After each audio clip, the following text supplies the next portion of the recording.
Il faudra qu'on parle des dégâts de l'agriculture conventionnelle. Très synthétiquement, quand on dit mettez un désherbant, on tue les micro-organismes du sol, et en tuant les micro-organismes du sol, on enlève à la plante la faculté de se nourrir. La racine d'une plante, pour se nourrir, a besoin de l'assistance de ces micro-organismes. Donc si on détruit en 5-6 ans, avec les désherbants, les micro-organismes du sol, ça s'appelle la mycorhize, eh bien la mycorhize ne peut pas se faire. Donc, en conseillant les désherbants, on savait qu'on allait créer un marché formidable d'engrais chimiques. Deuxième temps, les engrais chimiques, un engrais chimique c'est un sel. Donc, en conseillant les engrais chimiques, goûtez, prenez une cuillère de sel, vous avez soif. Ça oblige la plante à boire plus. Donc, c'est une croissance à base d'eau. Donc, on dénature la plante en lui faisant absorber trop d'eau. Donc, on a inventé un progrès dramatique. Il est progrès parce qu'il évite les maladies. Ça s'appelle les substances synthétiques. Ce sont des produits de traitement qui passent dans la sève. Ils sont systémiques. Donc, on oblige la sève à les absorber. Et la sève, c'est l'organisme qui capte cette luminosité. Donc la sève fait beaucoup moins bien son travail parce qu'on lui a mis un poison qui la dérange. Entre parenthèses, c'est aussi très nocif pour le consommateur parce qu'il y avait une législation qui disait vous devez jamais traiter 15 semaines ou 3 semaines avant vendange. Personne ne respecte, personne ne contrôle. Donc le 4e drame de la vigne, ça a été vous avez une récolte, oui, mais elle n'a plus de goût. Vous avez détruit le concept même de l'appellation contrôlée.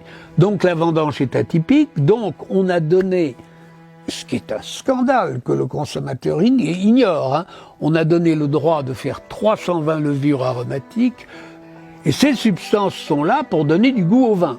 Donc nous, viticulteurs, on peut rajouter dans notre vin d'appellation contrôlée, c'est là où c'est dramatique, parce que ça détruit le concept des appellations contrôlées, on peut mettre 320 goûts, qui ont complètement trompé toute la presse viticole, qui n'est pas trompée, qui est plutôt complice que trompée. Ils décrivent les goûts, goût de cerise, goût de poire, goût de framboise, goût de fruits rouges, goût de poivre vert, mais jamais ils vous disent ça n'a rien à voir avec l'appellation contrôlée, ce sont des goûts artificiels.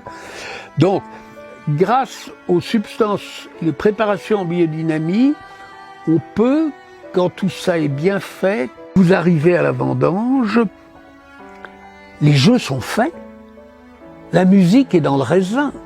N'allez surtout pas la modifier par des règles de scientifiques, je dirais, souvent pas trop inspirées. Alors, le travail de ces scientifiques, énologues, est très important quand vous avez une agriculture conventionnelle.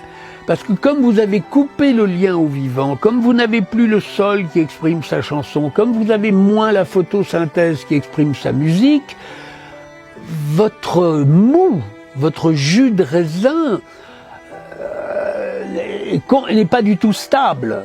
Donc là on dit fermentation courte, une autre absurdité, on impose une fermentation à une température constante, c'est absurde. C'est absurde. La fermentation, c'est une fièvre. La fermentation n'est pas faite pour se faire en 15 jours. Laissez le mou décider du temps qu'il lui faudra pour convertir ce sucre en alcool. Ici, ça peut durer 3 mois, ça peut durer 6 mois, ça peut durer 8 mois, 9 mois. Jamais interférer.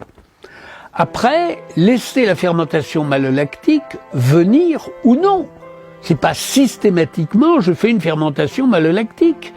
C'est au raisin de décider s'il a besoin d'une fermentation malolactique ou pas.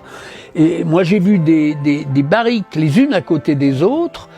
Les unes faisaient la malo, les autres faisaient pas la malo. Faut pas interférer.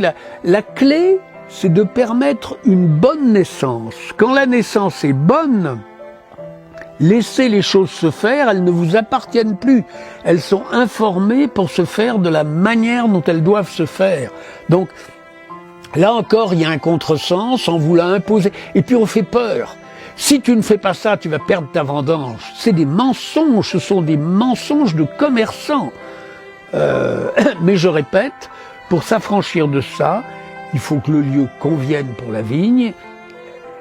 Si la vie est respectée, laissez les choses se faire à votre cellier. Et vous aurez vos levures qui seront adaptées à votre lieu. Si votre lieu fait beaucoup d'alcool, vos levures transformeront beaucoup le jus en alcool. C'est au lieu de décider. Acheter des levures à un marchand, mais c'est ridicule. C'est comme demander à quelqu'un de faire le compte-rendu d'une conférence de presse alors qu'il n'a pas entendu la conférence.